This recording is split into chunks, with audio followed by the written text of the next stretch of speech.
Tú ya me dices cuando... Vale, gracias, José.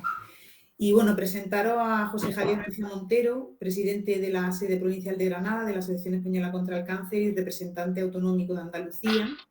Le acompaña Antonio Merlo, vicepresidente de la sede provincial de Granada, y con ellos pues procederemos a abrir esta mesa redonda. Bueno, buenos días a todos. Gracias por estar acompañándonos en este foro y gracias especialmente a María José Sánchez Pérez, que es la directora científica del Instituto Biosanitario de Granada, profesora de la Escuela de Salud Pública y presidente y compañera nuestra del Comité Técnico de la Asociación Española contra el Cáncer.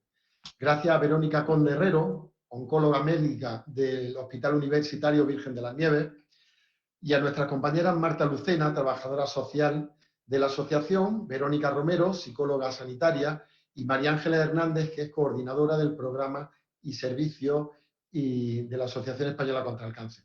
También gracias a Eva Martín López, que es paciente, que hoy nos va a dar su testimonio. Hoy, con motivo del Día Mundial contra el Cáncer, la Asociación Española contra el Cáncer presenta el primer informe sobre inequidad de cáncer en España, que ha salido a la luz esta mañana a las 10 de la mañana en un acto presentado por Su Majestad la Reina. En este informe ha hecho público que una campaña que se llama Somos Iguales, para concienciar a la sociedad sobre las desigualdades que agrava el cáncer. El 42% de las comunidades autónomas no cuentan con regulaciones específicas de prevención respecto al humo del tabaco. Más del 90% de las comunidades autónomas no tienen atención psicológica o es insuficiente. 7 comunidades no han conseguido que toda su población de riesgo tengan acceso a un programa de cribado. Según la Asociación Europea de Cuidados Paliativos, el número óptimo para atender a los cuidados paliativos es de 2 especialistas por cada 100.000 personas, uno para atención domiciliaria y otro para atención hospitalaria. En España, la ratio media está en el 0,6. Entre los gastos directos e indirectos, el cáncer provoca un coste económico al 41% de las familias superior a 10.000 euros y casi 30.000 personas diagnosticadas podrían no asumir estos gastos por su situación de vulnerabilidad. 100.000 personas al año son diagnosticadas con tumores cuya supervivencia es baja o está estancada, por lo que es necesario impulsar al máximo su investigación. Más de 69.000 personas y 26 entidades sociales público-privadas han firmado ya el acuerdo contra el cáncer que puso en marcha la Asociación Española contra el Cáncer. En Andalucía se diagnosticaron 47.527 nuevos casos de cáncer en 2021, siendo el tabaco y la obesidad los factores fundamentales, los factores de riesgo prioritarios este año. Desde la Asociación Española contra el Cáncer, este año nuevamente hemos vuelto a presentar un escrito al presidente de la Junta de Andalucía en el que, ante las desigualdades en la prevención y tratamiento del cáncer, se ha elaborado para todo el territorio nacional un acuerdo contra el cáncer que solicita que el cáncer no provoque pobreza en los más vulnerables, que todos los pacientes y familiares tengan acceso al tratamiento psicológico especializado, que nadie se quede sin diagnosticar como consecuencia de cualquier tipo de crisis, que vivamos donde vivamos podamos acceder a programas de cribado para diagnosticar el cáncer precozmente y tengamos una atención integral y continua durante toda la enfermedad y que podamos tomar decisiones saludables hasta el 50% de los casos. Este escrito se ha enviado al presidente de la Junta de Andalucía. Y nada más, me reitero en daros las gracias nuevamente a los ponentes y a los participantes en este foro, y pido disculpas porque tengo un evento a la 1 en Atarfe y tengo que salir corriendo, que hoy es un día un poco complicado. Pues muchísimas gracias a todos. Muchas gracias. Muchas gracias, José y Antonio. Bueno, como ya has presentado, contamos con personas expertas para hacer un recorrido sobre los aspectos sanitarios, los aspectos clínicos, sociales y psicológicos. Y bueno, fieles a nuestro compromiso desde la Asociación Española contra el Cáncer, pues pretendemos informar y formar.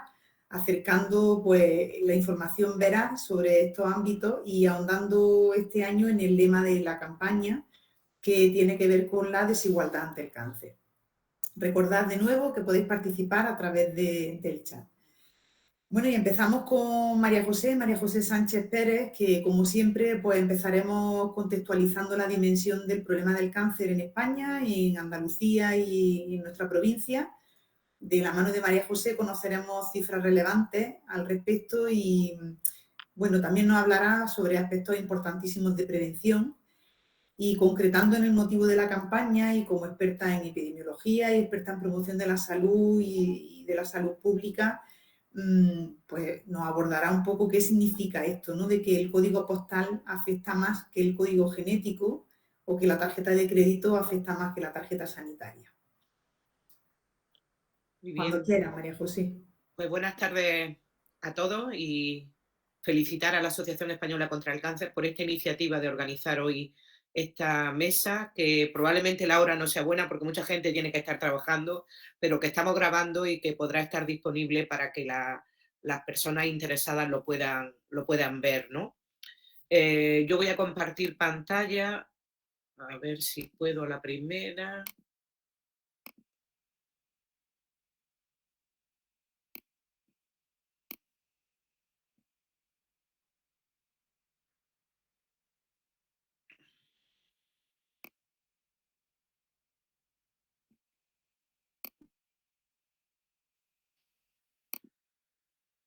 ¿Se ve la pantalla?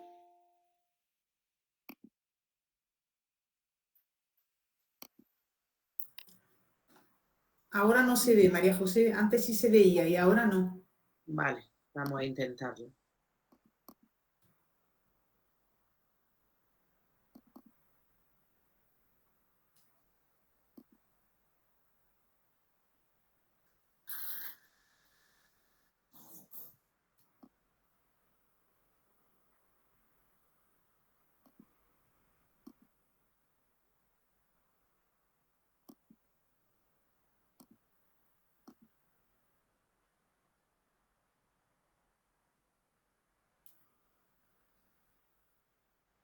Se ve la presentación, pero no se ve a pantalla completa, ¿no? No, no se ve a pantalla completa. No, es que solo...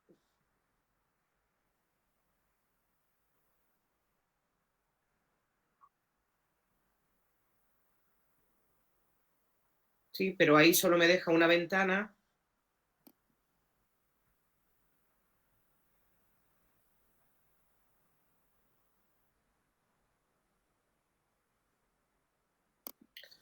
Vamos a hacer el último intento, perdonad. Estas son las cuestiones del directo. Claro.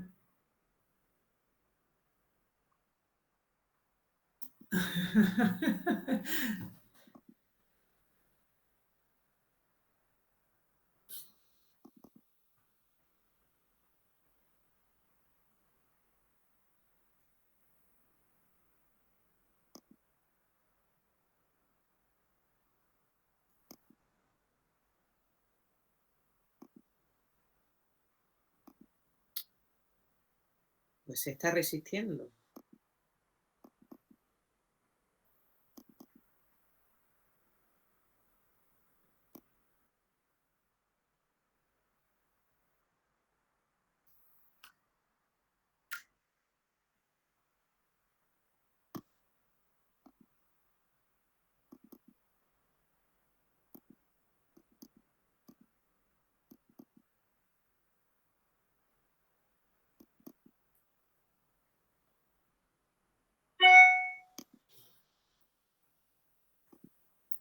Bueno, no me está dejando, así que no hay ningún problema porque la podemos hacer sin presentación. No sé por qué no puedo hacerlo. Antes he podido, pero ahora no me deja abrir la presentación. Digo, ¿quieren mandárnosla y probamos, María José, mientras que tú vas hablando? Lo que bueno, quieras, lo que tú quieras. Sí, eso sin ningún problema. Te la mando a ti. Y lo intentamos mientras.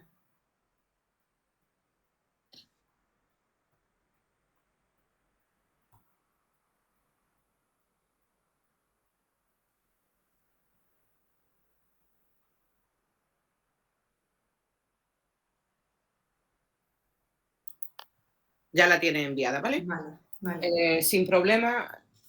Disculpad por el problema técnico, pero no ha sido posible compartir la pantalla. Yo voy a hablar de la epidemiología y la prevención del cáncer, y lo primero que tenemos que ver es si realmente hay mucho cáncer o no. Para eso tenemos que ver cuáles son los principales indicadores epidemiológicos para saber si realmente el cáncer es un problema de salud pública o no. En ese sentido, hay indicadores como la incidencia, la mortalidad, la prevalencia y la supervivencia que nos van a dar idea de cuán importante es el cáncer en una determinada población.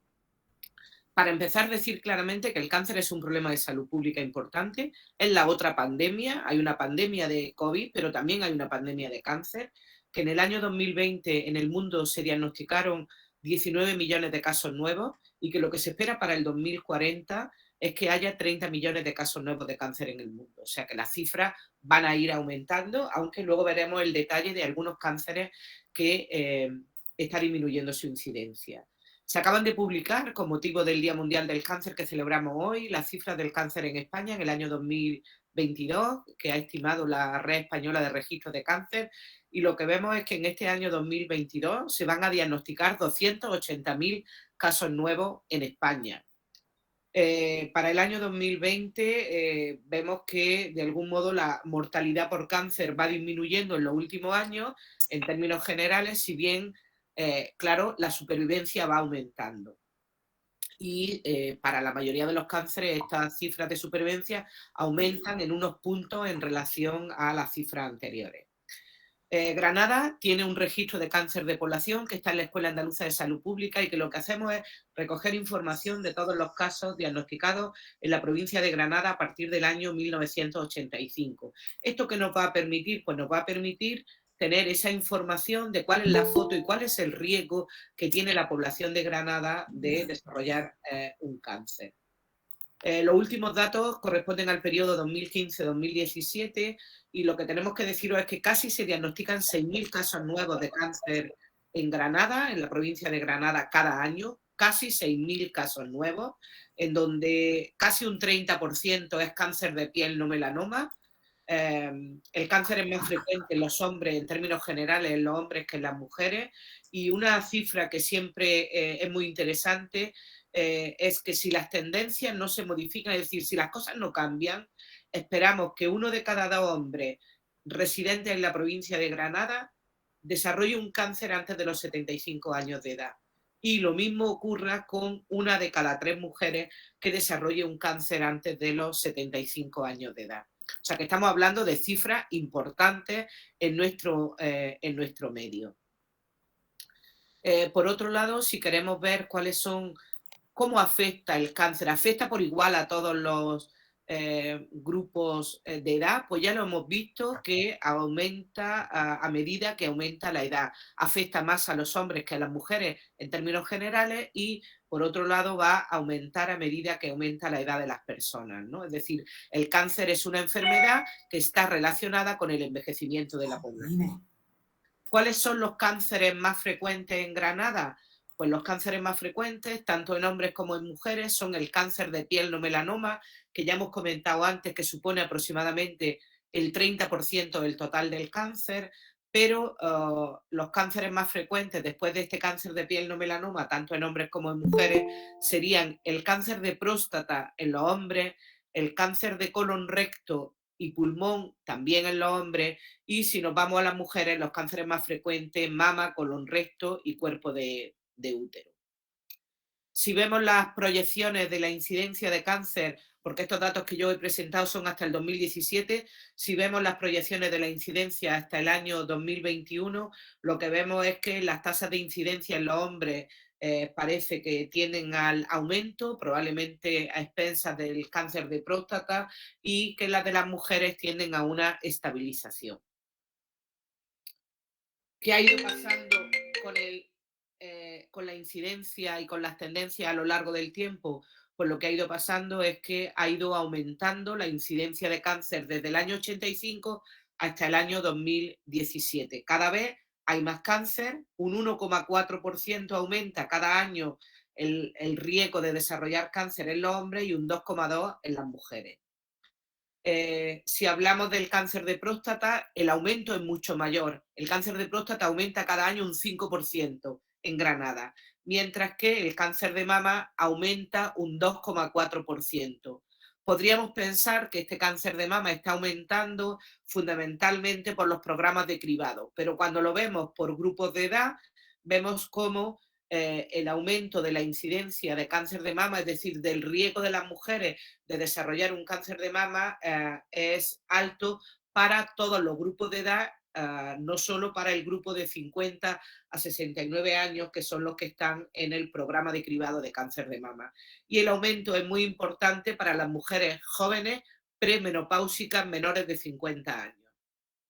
Por otro lado, el cáncer de colon y recto es un cáncer también importante cuya incidencia está aumentando en los últimos años en Granada. El cáncer de pulmón tiene un comportamiento divergente entre hombres y mujeres.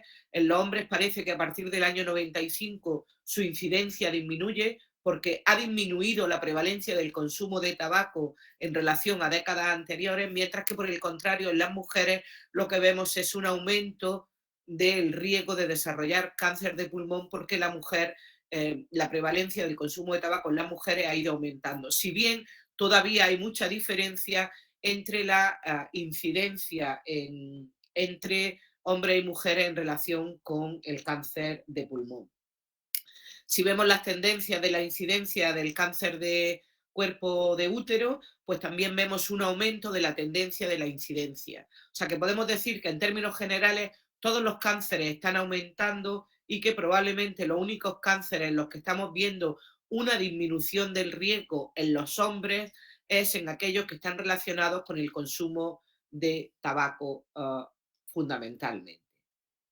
Los datos de supervivencia ya lo hemos comentado anteriormente, pero los datos de supervivencia lo que estamos viendo es que la supervivencia está aumentando. Los últimos datos de Granada, si vemos supervivencia a 5 años, podemos ver cómo la supervivencia, por ejemplo, del cáncer de mama a los 5 años es del 88%, es decir, a los 5 años del diagnóstico el 88% de las mujeres están vivas. Igual podemos decir para el cáncer de cuerpo uterino, que sería la supervivencia a 5 años de un 76,5%, o la del colon recto, que está en torno a un 56%.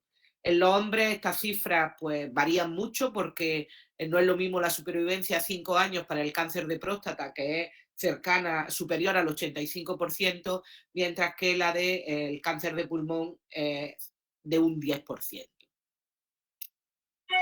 Si me pasa unas cuantas diapositivas, sí, ahí, aquí en esta diapositiva podéis ver los cánceres más frecuentes en hombres y en mujeres y abajo veis la supervivencia a los 5 años, de forma que hay cánceres como el pulmón que tienen supervivencia muy bajita, mientras que el cáncer de vejiga o de próstata su supervivencia es mucho mayor.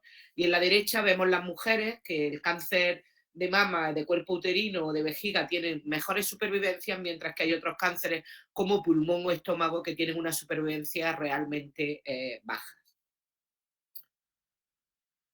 ¿Y cómo es la supervivencia en Granada en relación a otras áreas? Pues aquí lo que vemos es que aunque los periodos que estamos comparando son diferentes, pero por términos general la supervivencia en Granada podemos decir que es bastante parecida a la supervivencia de cáncer en otras áreas de España o incluso de Europa. Si bien es verdad que siempre en relación al riesgo existe un gradiente norte-sur. Hay más riesgo de cáncer en el norte de España que en el sur de España.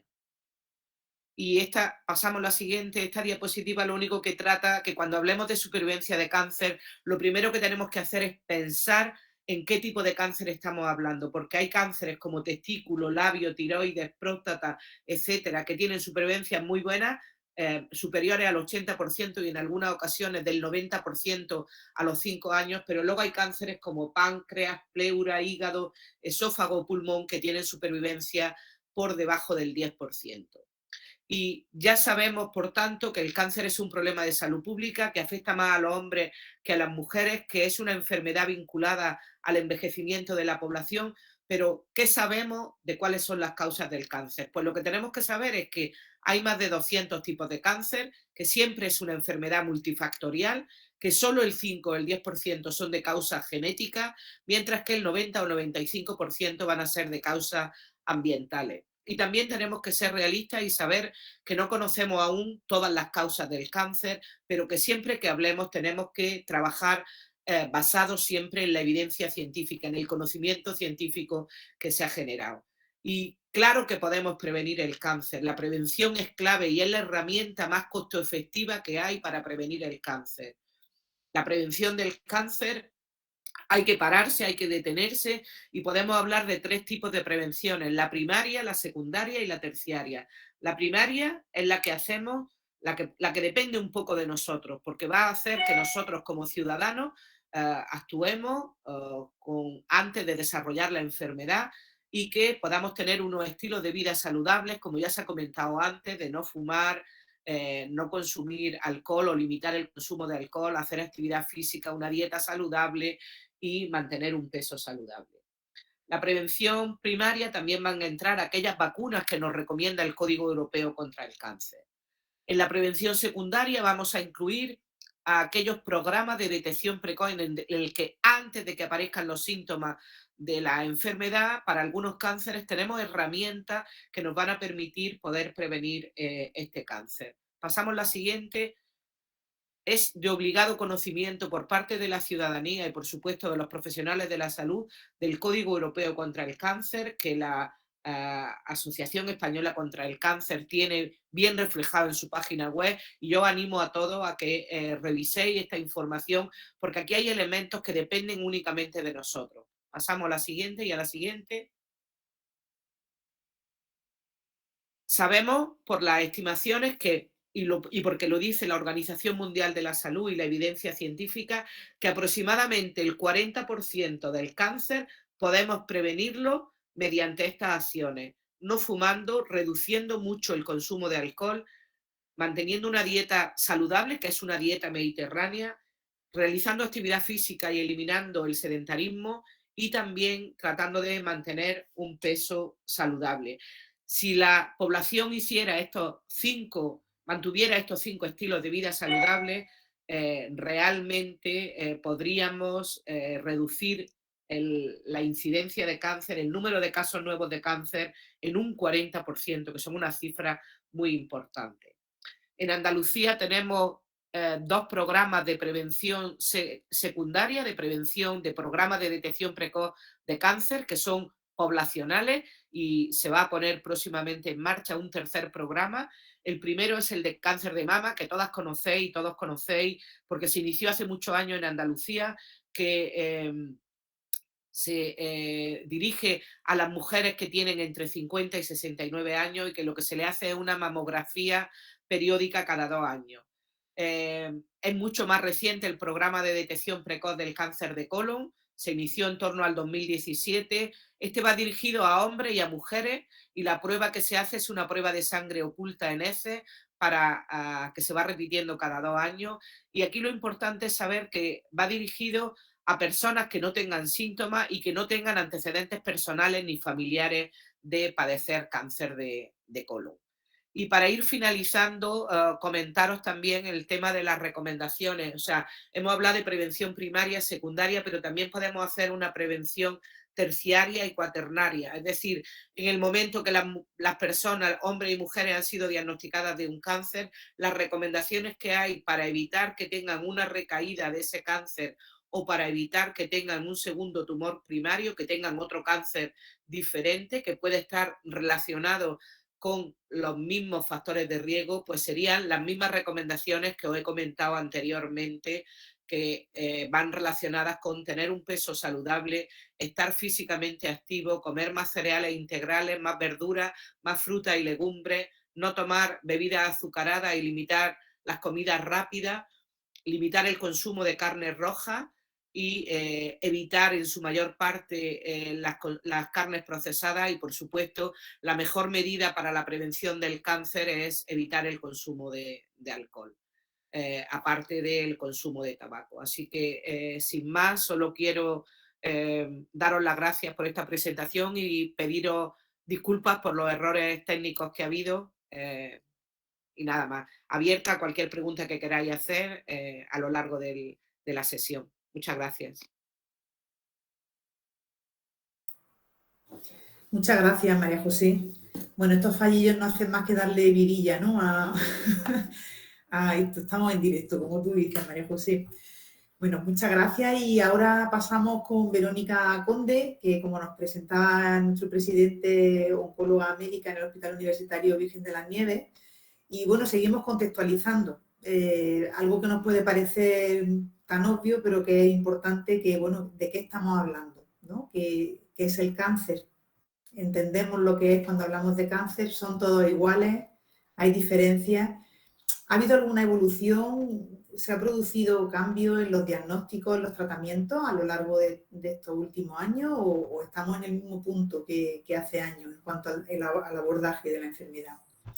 Y en este contexto, Verónica, pues también plantear lanzar esta pregunta que si da tiempo iréis comentando y si no, pues luego en el debate podremos ir viendo, aterrizando en el lema de este año, no sé, ¿no? ¿Podemos hablar de situaciones de desigualdad y en qué ámbito? Pues nada, es tu tiempo, Verónica. Gracias. Muy bien, pues A ver la presentación cómo va, la tuya. A ver si hay suerte. Bueno, Venga. en primer lugar, agradecer a la asociación que haya contado conmigo para esta jornada y bueno, espero que esta presentación os sea útil. A ver si hay suerte, vamos a ver.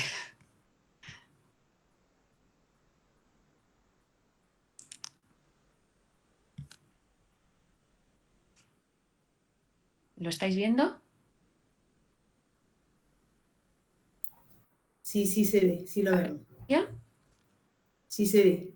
Perfecto. Muy bien, pues vamos a empezar. Bueno, pues en primer lugar, ¿qué es el cáncer? El cáncer es una enfermedad y una enfermedad genética en la que, como ya ha comentado María José, en su origen participan muchos factores. Es una enfermedad genética en la que se alteran aquellos genes que controlan la función de las células y esto lleva a una proliferación incontrolada de las mismas. ¿Por qué? Pues porque no se mueren cuando deberían o tienen hiperactivados los mecanismos de crecimiento y supervivencia, se convierten en inmortales, tienen bloqueados los mecanismos de supresión tumoral. Y esto que está resumido así en 3 frases, pues realmente es sumamente complejo, porque todo esto está mediado por multitud de cascadas moleculares intra y extracelulares diferentes en cada tipo de tumor, a cuyo conocimiento pues ha costado mucho tiempo llegar y todavía nos queda muchísimo por conocer. Fundamental en este conocimiento es la investigación, sobre todo en biología molecular. Aquí hay un breve resumen del desarrollo que ha habido a lo largo de los años. En la década de los 70, del siglo XX, se descubrieron los primeros oncogenes a nivel de virus y hubo un desarrollo de la ingeniería genética. En la década de los 80 ya se vio el origen de los genes, se empezaron a descubrir los diferentes oncogenes humanos. Ya en la década de los 90 se comenzó a conocer cómo funcionaban todos estos genes tumorales y desde finales de los 90 hasta ahora ha habido un crecimiento exponencial en el conocimiento de este funcionamiento y además en la aplicación de todos estos conocimientos a la práctica clínica habitual, de tal manera que se han ido descubriendo una serie de biomarcadores de cada uno de los tumores que son aplicables en el diagnóstico, en el pronóstico y en el tratamiento de los tumores. Y todo esto gracias a la investigación básica, una investigación que está ahí escondida, que lleva mucho tiempo, mucho trabajo, tenacidad, paciencia y que requiere también de recursos económicos. En cuanto a las causas del cáncer, pues María José ya ha comentado varios de estos aspectos. Hay algunos tumores que están en relación con agentes patógenos, como aquí pongo 4 ejemplos: el Helicobacter pylori, el virus del papiloma humano, el virus de hepatitis B y el virus de hepatitis C, que, bueno, pues tratándolos o previniéndolos con la administración de vacunas, pues podríamos evitar un gran número de cánceres. Esto, pues, a lo mejor en nuestro medio tiene impacto, pero hay otros países, sobre todo en países subdesarrollados, en que tiene un impacto aún mayor. También, como ya ha comentado María José, un 5 o 10% de los tumores tienen una causa hereditaria y un 15-20% tienen una causa familiar sin que se haya detectado ningún gen responsable de ese problema. Pero lo que es cierto es que la inmensa mayoría de los tumores se deben a factores modificables, como ya se ha comentado. El Código Europeo contra el Cáncer tiene 2 objetivos muy concretos. La disminución de la incidencia mediante la prevención primaria, es decir, actuando sobre los factores modificables, y la disminución de la mortalidad actuando en prevención secundaria, que es la detección precoz, como ya se ha comentado. De tal manera que la alimentación saludable, evitar el consumo de tabaco y alcohol y la actividad física, pues permite la prevención de un elevado porcentaje de tumores. Y en esto, bueno, pues es fundamental la educación y es fundamental también, y es así, el nivel socioeconómico. En cuanto a la prevención secundaria, pues ya se han comentado los programas de cribado. Hay tres fundamentalmente: el programa de prevención de cáncer de útero y el programa de detección precoz de cáncer de mama. Son programas de cribado que tienen un amplio desarrollo ya en el tiempo y yo creo que una gran adherencia por parte de la población femenina. Y el último que se ha incorporado, ya lleva algunos años, es el programa de detección precoz del cáncer de colon y recto, que bueno, pues está teniendo una implantación desigual tanto en el tiempo como en el porcentaje de personas que participan en el programa por comunidades autónomas e incluso por provincias. Hay que decir, por ejemplo, aquí en Granada la adherencia es baja. Y como ya comentó María José, pues en esto papel fundamental en la adherencia a la prevención primaria y secundaria es la de los ciudadanos, pero por supuesto también profesionales sanitarios, científicos, investigadores, la propia industria alimentaria y los gestores y los responsables políticos para intentar reducir tanto la incidencia como la mortalidad por cáncer. Pero una vez que tenemos ya el diagnóstico de cáncer, ¿cómo podemos aumentar la supervivencia? Pues en esto ha habido un gran número de avances en los últimos años, empezando pues una mejor clasificación del riesgo de los tumores y del diagnóstico molecular gracias a ese avance en la investigación básica que he comentado, los avances en mejores cirugías, técnicas de radioterapia, el papel del tratamiento médico, la quimioterapia y el tratamiento hormonal son tratamientos que venimos utilizando desde hace muchos años y que han demostrado y siguen demostrando una gran eficacia, pero se ha ido incorporando por la inmunoterapia en los últimos años y, cómo no, los tratamientos dirigidos. Y papel fundamental tienen los comités multidisciplinares de tumores en los centros donde se trata cáncer. Hoy por hoy no se entiende el tratamiento y el abordaje diagnóstico terapéutico del paciente oncológico si no se hace en el seno de un comité multidisciplinar en el que participan los diferentes especialistas implicados tanto en el diagnóstico como en el tratamiento del tumor. Y de estos comités multidisciplinares debe salir el tratamiento personalizado para cada paciente en función de cómo debuta la enfermedad, el tipo de tumor que tiene, etcétera, etcétera. ¿Y este tratamiento qué objetivo tiene? Pues el principal objetivo es la curación, cuando ésta sea posible, y cuando la curación no es posible, los objetivos son aumentar la supervivencia, pero también preservando la calidad de vida.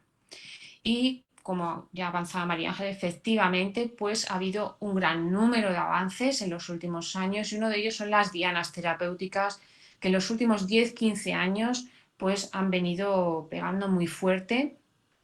Las dianas terapéuticas no son más que biomarcadores específicos de los tumores frente a los que se desarrollan tratamientos específicos y dirigidos frente a ellos.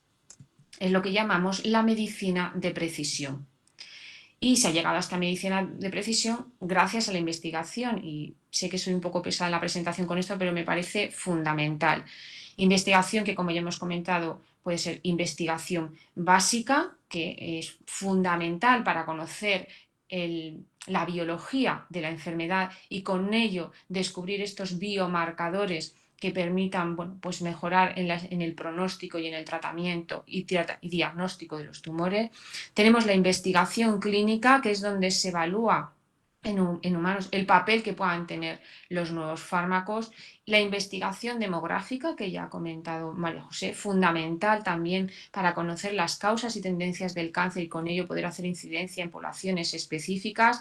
Y la investigación de transferencia, que es aquella que nos permite llevar el conocimiento de la investigación básica a la investigación clínica y a su vez el conocimiento adquirido durante esa investigación clínica y la atención clínica diaria, así como la investigación demográfica, revertirla de nuevo a la investigación básica para seguir creciendo en el conocimiento.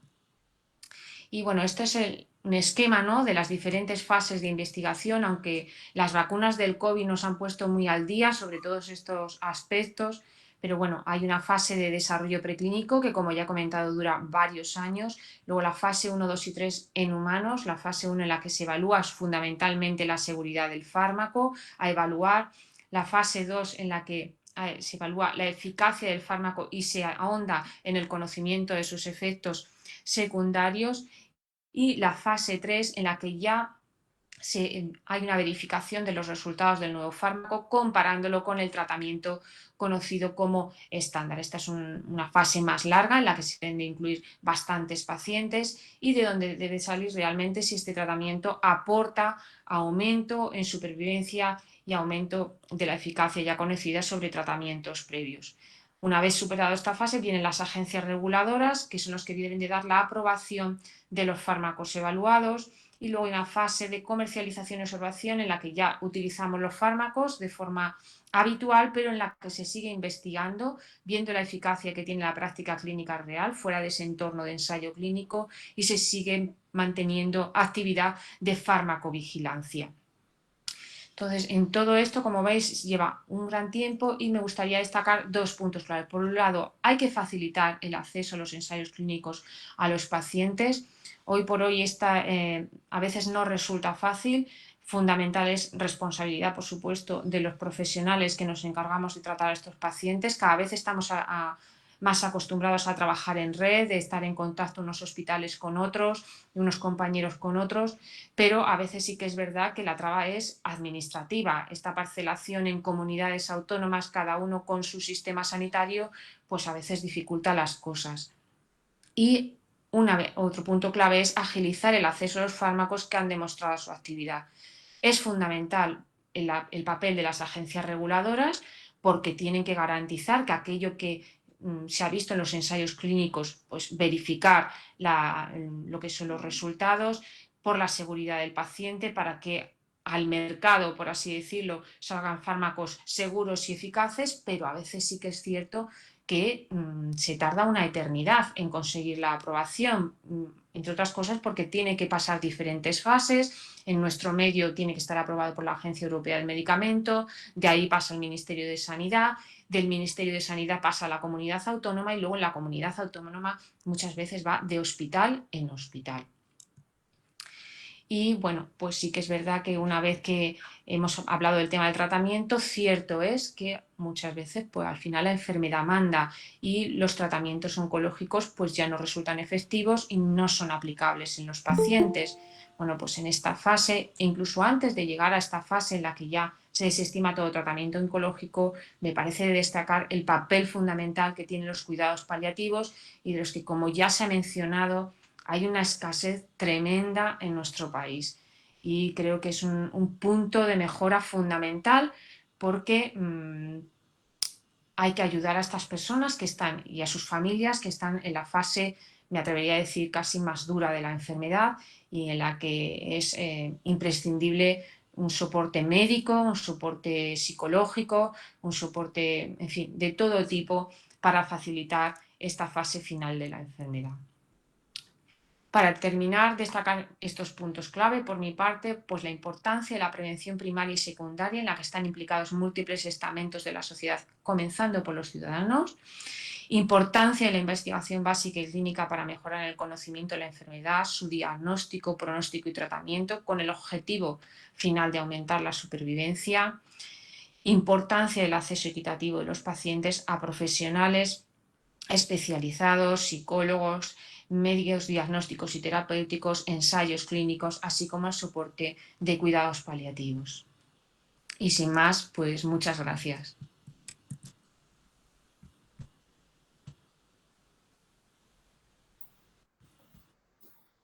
Muchas gracias, Verónica. Muy interesantes muchas cosas de las que has comentado. Espero que luego tengamos espacio para poder ir debatiendo, ¿no?, sobre algunas de ellas. Bueno, siguiendo la trayectoria del programa que teníamos planteado, será ahora Marta Lucena, nuestra compañera, la trabajadora social de la sede provincial de Granada, de la Asociación Española contra el Cáncer, la que bueno, nos ayudará a conocer pues, qué supone, ¿no? la aparición y la evolución de un cáncer en una familia, de una estructura familiar, y qué impacto, ¿no? supone a nivel social y a nivel económico. En este sentido, Marta, seguro que nos puedes contar cuál es la realidad en esta esfera y qué repercusiones tiene un diagnóstico y un tratamiento de cáncer, ¿no? Porque es verdad que sabemos que afortunadamente la sanidad pública, tenemos la suerte de tener una sanidad que cubre los tratamientos oncológicos, pero bueno, hablamos de coste, hablamos de toxicidad financiera, ¿no? en cáncer. ¿Qué ocurre aquí, ¿no? ¿De qué gastos estamos hablando? Si los tratamientos los cubren, ¿de qué gastos hablamos y qué supone, qué peso supone, ¿no? para la familia? Y por supuesto, ese análisis que te toca a ti, ¿no? de qué significa, según nuestra campaña, ¿no? de este año, qué significa eso de que es más importante la tarjeta de crédito frente al cáncer que la tarjeta sanitaria. Así que os dejo con Marta. Muy bien, buenas tardes. Voy a compartir. Por favor, decidme qué es lo que veis o lo que no veis.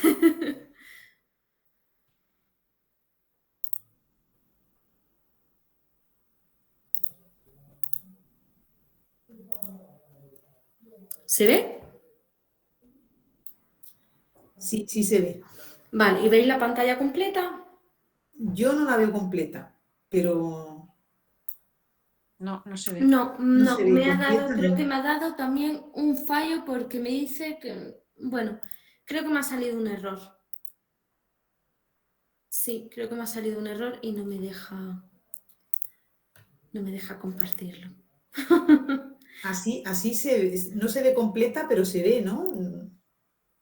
Ahora ya no. ¿Así? Así yo creo que aunque no se ve completa, no sé Pero si a lo lo mejor hay veis. opción. Sí. Abajo quizás tiene opción de ponerla completa, ¿no?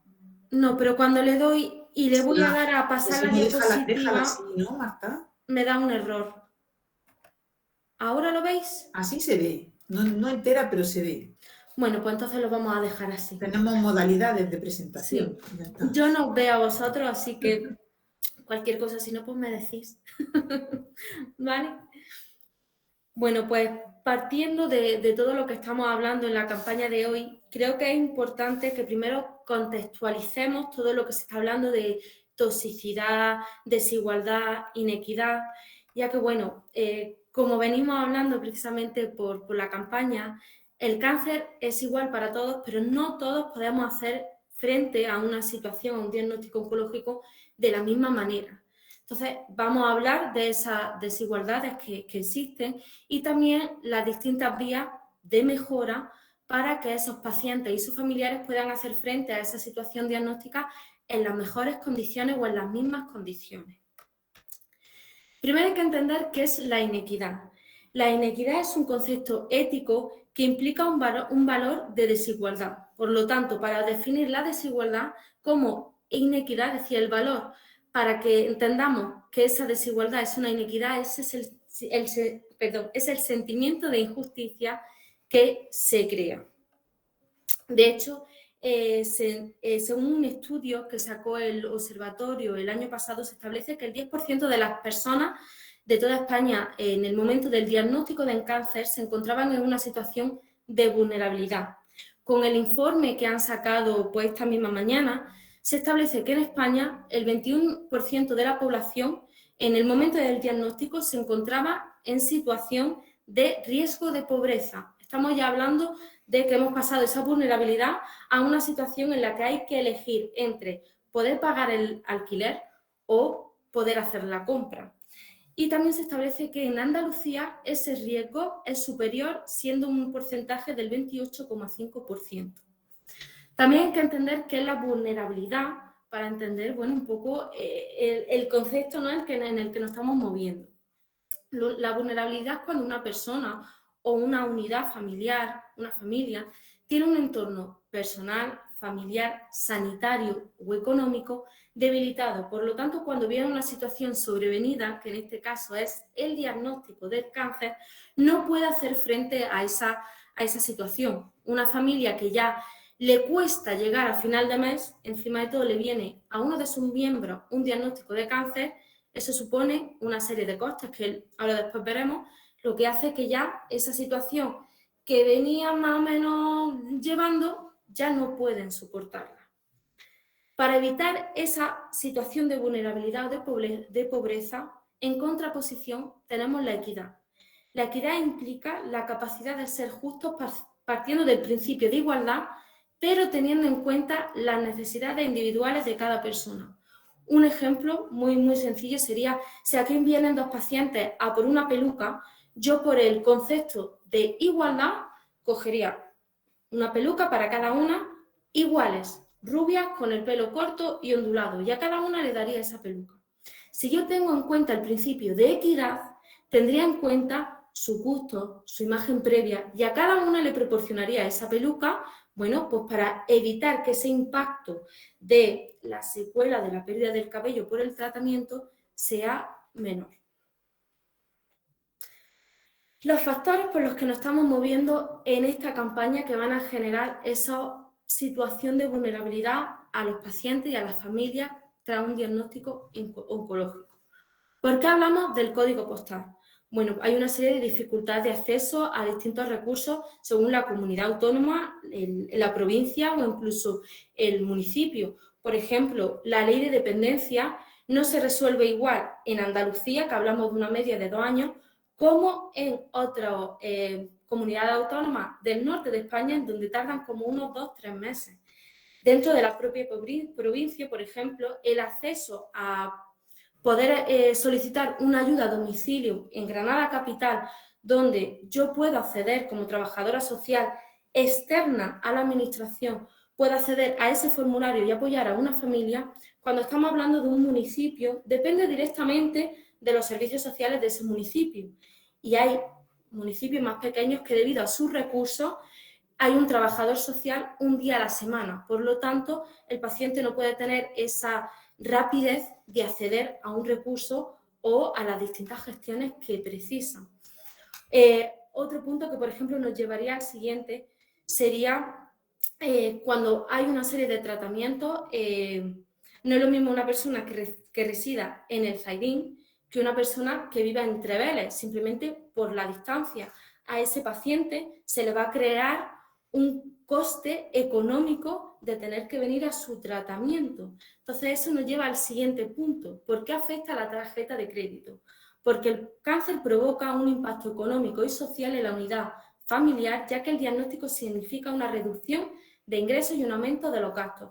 Como ya ha comentado el presidente, con este informe se establece que el diagnóstico del cáncer va a suponer un coste de gastos directos, gastos de gasolina, de farmacia, de tener que contratar a alguien para que limpie en mi casa, etcétera, como gastos indirectos, que estamos hablando de disminución de ingresos, pérdida de trabajo o que otro miembro de la unidad de convivencia tenga que dejar su trabajo para cuidar al paciente. Todo eso serían los gastos indirectos.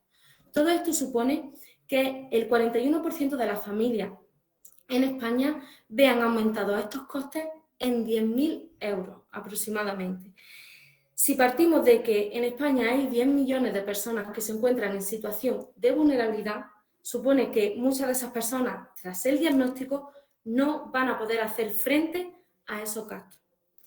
También hay que tener en cuenta que el género afecta, ya que más del doble de las mujeres que de hombres tienen unos ingresos por debajo del salario mínimo interprofesional, alrededor de un 27,5% de las mujeres, y esto se debe a trabajos temporales o a que siguen existiendo perfiles de trabajo todavía muy feminizados, como puede ser las limpiadoras, las auxiliares de ayuda a domicilio, cuidados de personas mayores o de niños que no llegan a ese salario mínimo.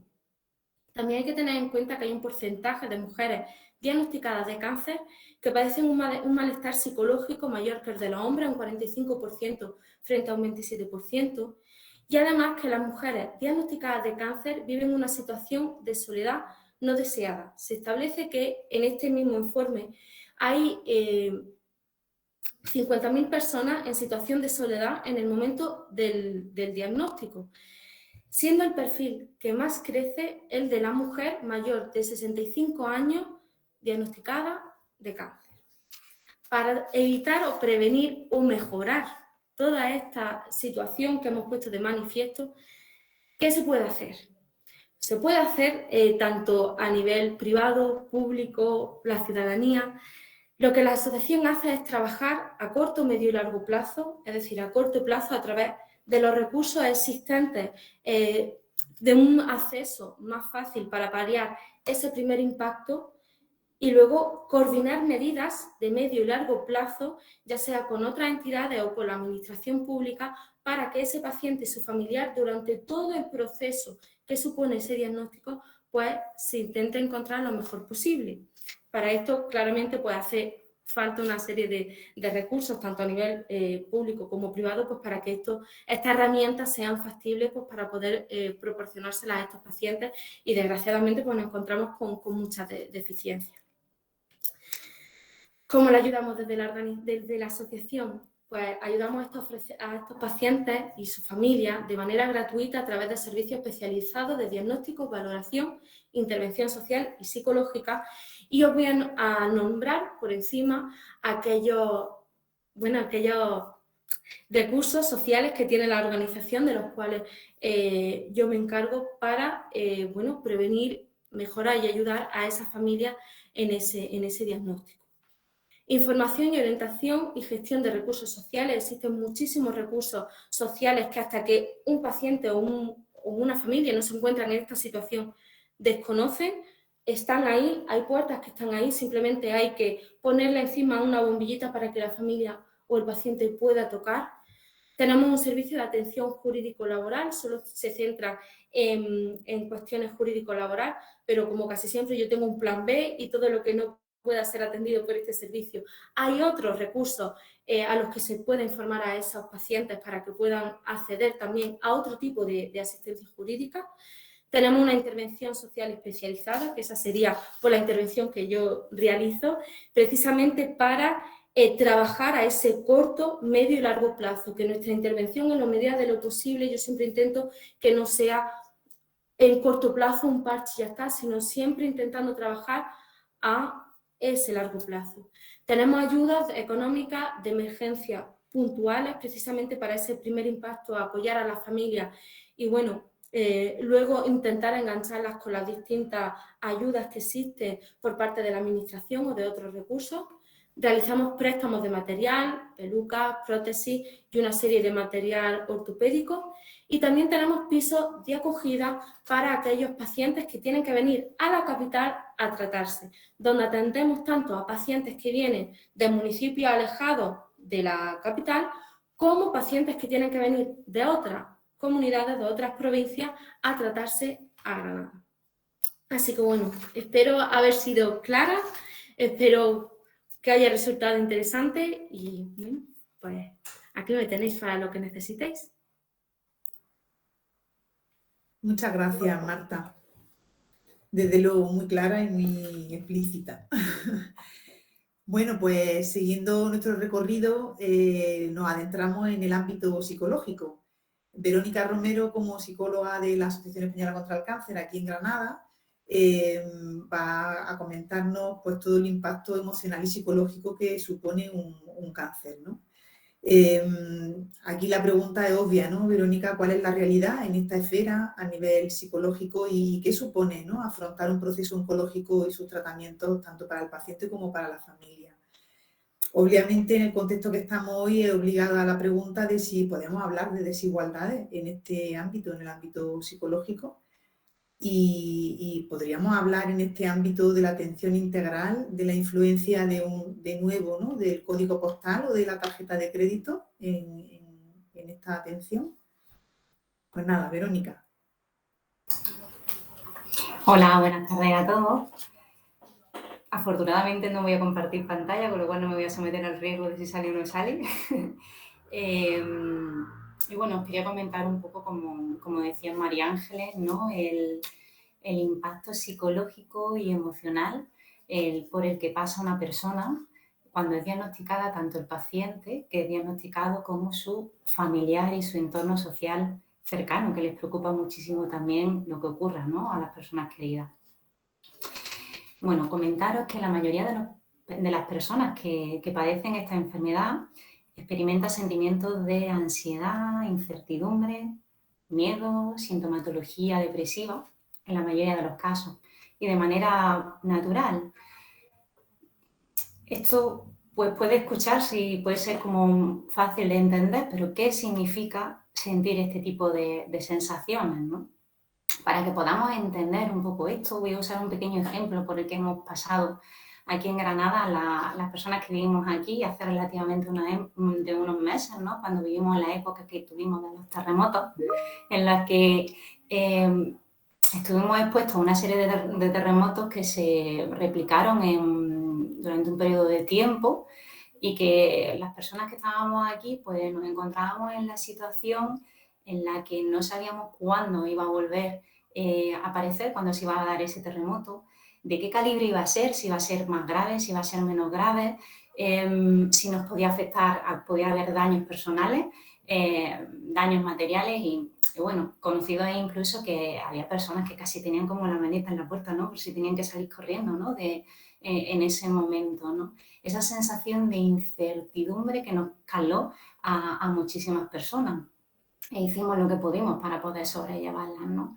Esta es la gama un poco de las emociones que pertenecen más a lo que es el miedo, a lo que es la incertidumbre acerca de lo que se nos aproxima hacia adelante, y que lógicamente en intensidades diferentes pues manifiesta y siente una persona que está pasando por este proceso.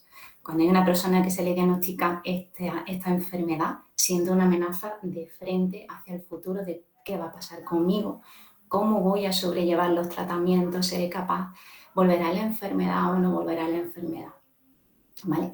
Concretamente luego está la parte del estado de ánimo, ¿no?, de la sintomatología depresiva. Cuando hablamos del estado de ánimo, de la sintomatología depresiva, hablamos siempre un poco del pasado, ¿no? Y hay una especie como de balance de lo que antes, la vida que teníamos antes, previa al diagnóstico, y de lo que luego suele ocurrir a partir de él.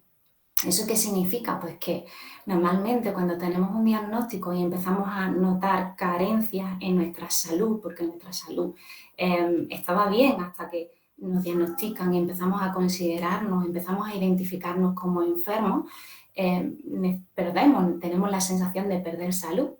¿Qué ocurre? Que esa pérdida de salud y los efectos de los tratamientos, de la cirugía, hospitalizaciones, conlleva también apartarnos de nuestra vida, de todo lo que significaba para nosotros nuestra vida. Si somos papás, mamá, pues no somos capaces de poder abordar esos roles que teníamos de la misma manera, puesto que a veces es incompatible. Si estamos en tratamiento o los efectos secundarios de los tratamientos nos afectan considerablemente, eso implica que no podemos abordar nuestras responsabilidades diarias con la misma energía, por mucho que quisiéramos, ¿no? Casi a veces ni llegamos para nosotros mismos, cómo poder abordar lo que pasa a nuestro alrededor. Tenemos que dejar de trabajar también, porque bueno, las necesidades de la enfermedad y de sus tratamientos así lo requieren, y aparte de ello, sin lugar a dudas, en el ámbito social pues no podemos hacer las mismas actividades muchas veces como las hacíamos previo. Todo esto significa una resta, y cuando hablamos de esa resta aparecen esas sensaciones en el estado de ánimo, ¿vale?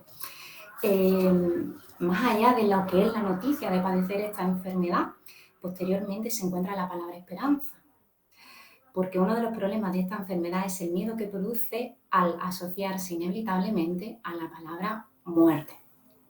Lo primero que piensa una persona, independientemente del diagnóstico que tenga, más grave, menos grave, o del pronóstico que tenga la enfermedad, es que se puede morir de esto.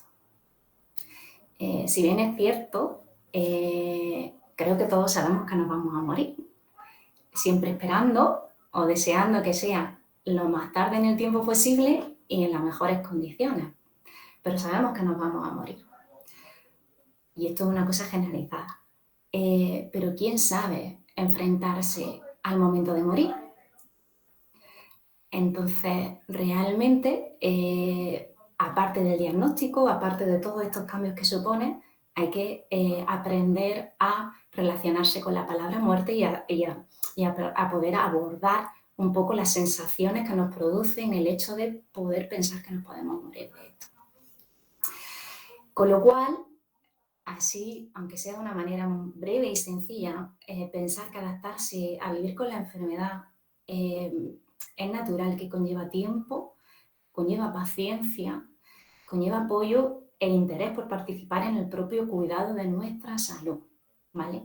Todos estos retos por los que se enfrenta la persona conllevan un proceso largo, porque a veces los procesos de diagnóstico mínimo, más o menos, de manera general, ¿vale? No todos los casos son iguales, lógicamente, pero sacan a la persona fuera de juego, fuera de su vida aproximadamente en torno a más o menos un año.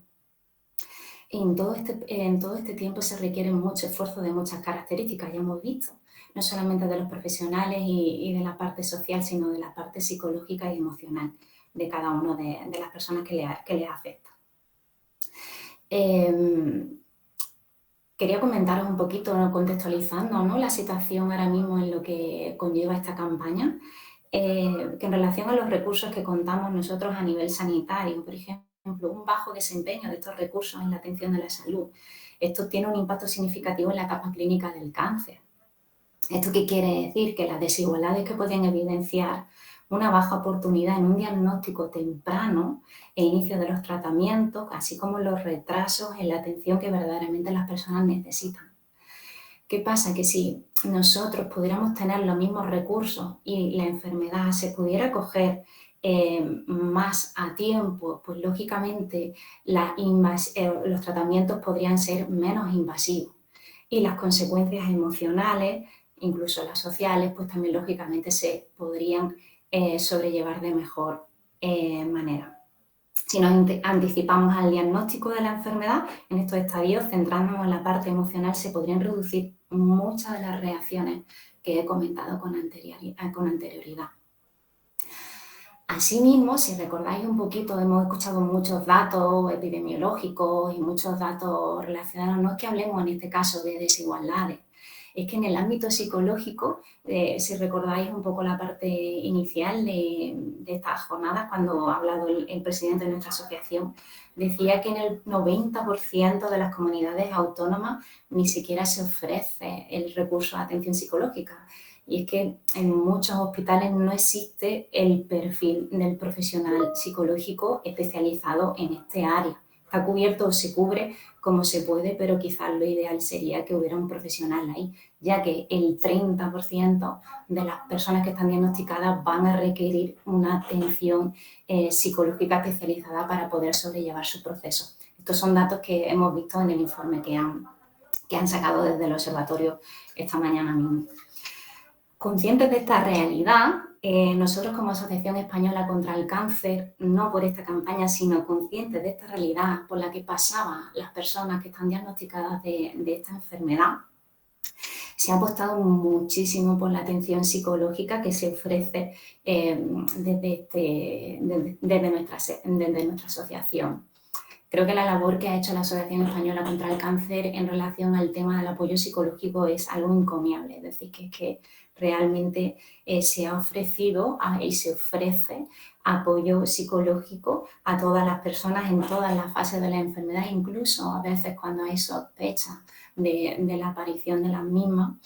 Y lo que proveemos aquí es cuidados para proporcionar confort, tranquilidad, escucha y comprensión a las necesidades e inquietudes para aliviar, solucionar los problemas y el malestar que puedan presentar las personas que pasan por este proceso. Los profesionales que estamos aquí estamos totalmente especializados en este área, tenemos una gran experiencia en este ámbito y todos los tratamientos a nivel psicológico y en otras áreas están basados en la evidencia científica, con lo cual, sin lugar a dudas, hago un poco de llamamiento de que para las personas que necesiten esa atención cercana, que no duden en llamarnos para poder sobrellevar este proceso de mejor manera. Habéis visto que antes se hablaban de cuántos casos de cáncer aparecían. A veces no podemos evitar que el diagnóstico exista o que los tratamientos que tengamos que someternos sean más o menos invasivos. Si lo necesitamos, lo suyo sería empezarlos, ¿no?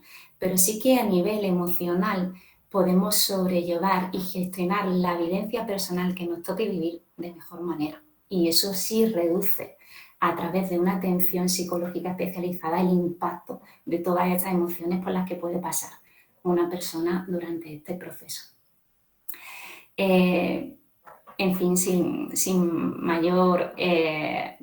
querer entretenerme más, de una manera muy sencilla os doy las gracias, espero que haya sido de utilidad, ha sido una ponencia sencillita un poco de lo que es el abordaje emocional y en fin, espero que haya sido de utilidad. Muchas gracias. Gracias, Verónica. Muy útil, desde luego. Y pasamos con Eva, que Eva es nuestra protagonista, lógicamente. Eva ha vivido y vive, ¿no? Eva Martín, y vive en primera persona, ¿no? Un proceso oncológico. Eva, ¿cómo ha sido hoy o cómo está siendo para ti este proceso? ¿Cómo irrumpe la enfermedad en tu vida y en la de tu familia? Y sí quería un poco, ¿no? Si podías comentarnos, considerando todo este aspecto de la desigualdad que estamos hablando, dadas tus circunstancias personales, familiares, ¿con qué dificultades te has encontrado tú, ¿no? Una vez que ya has tenido tu diagnóstico en relación a los distintos recursos, tanto sanitarios como sociales? No sé si puedes comentarnos un poquito todo esto. Claro que sí. Gracias, Eva. Bueno, lo primero fue un impacto muy grande, un cambio muy grande, que te digan que tienes cáncer de colon con metástasis en el hígado. Bueno, pues piensas que te vas a morir, la verdad.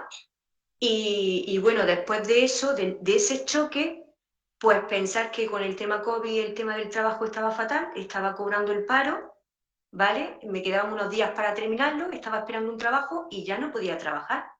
¿Qué es lo que pasa? Soy divorciada, custodia compartida, con lo cual mis recursos pues se ven, nada, cobrando 400 euros al mes, que fue lo que he estado cobrando, y con 3 hijos.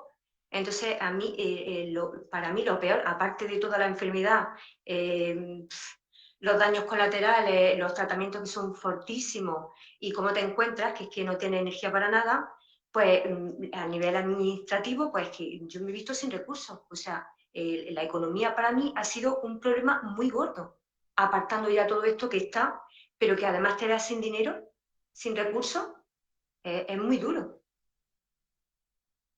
Entonces, es una de las cosas, de los problemas más grandes, aparte de la enfermedad, que eso ya lo sabemos, la parte económica, en mi caso, porque yo no tengo trabajo fijo. O sea que para mí ha sido uno de los mayores problemas. Tener que ocuparme de buscar esa economía que no, al no trabajar, pues, ¿cómo podía yo llevar mi casa a tirar para adelante? Es cierto que la Asociación contra el Cáncer Española me fue a los primeros que llamé cuando caí en la cuenta al día siguiente del diagnóstico, y me atendieron súper rápido, vamos, genial. Pero sí que es verdad que tarda todo, a nivel administrativo tarda todo mucho. Nosotros tenemos que comer todos los días, hay facturas y eso tarda todo mucho, y uno come todos los días. Entonces, pues, para mí ha sido eso muy, muy duro, el no poder hacer frente a los gastos cotidianos. Para mí ha sido lo peor, entre comillas, lo peor la enfermedad, pero que además tengas que hacer frente a esos temas casi muriéndote, pues es muy duro.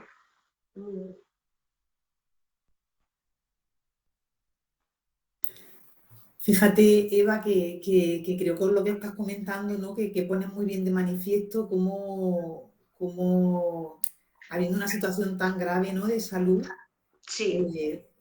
Cómo no sé, ¿no? Cómo la atención y la preocupación debe de dirigirse, ¿no? a lo que antes comentaba Marta, ¿no? Es decir, es que o pago el alquiler o cómo, en fin, cómo realmente, claro, eso a su vez se convierte en una fuente de angustia bueno, que también te dificulta, ¿no? Entiendo el afrontamiento de la propia enfermedad, ¿no? O sea, es como una pescadilla que se muerde la cola, ¿no? Un totum revolutum ahí Sí. que es difícil, ¿no? Muy difícil de gestionar, ¿no? Y de repente, además constatar unas limitaciones que tienes que son reales, que no puedes. Muy reales, muy reales. Es cierto que me vinieron a ayuda, pero lo que hay un poco es que tardan y que hay que hacer mucho papeleo y tú estás súper cansada.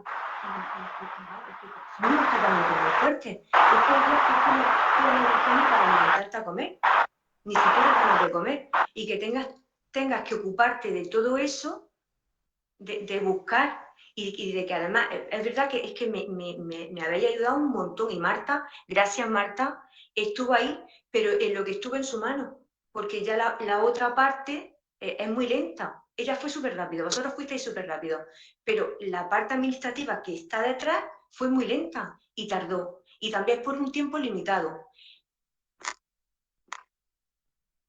También fue por un tiempo limitado. Luego me he quedado al descubierto varias veces. De decir, pues no puedo pagar el alquiler porque tengo que comer. ¿Qué hago? ¿O pago el alquiler o como?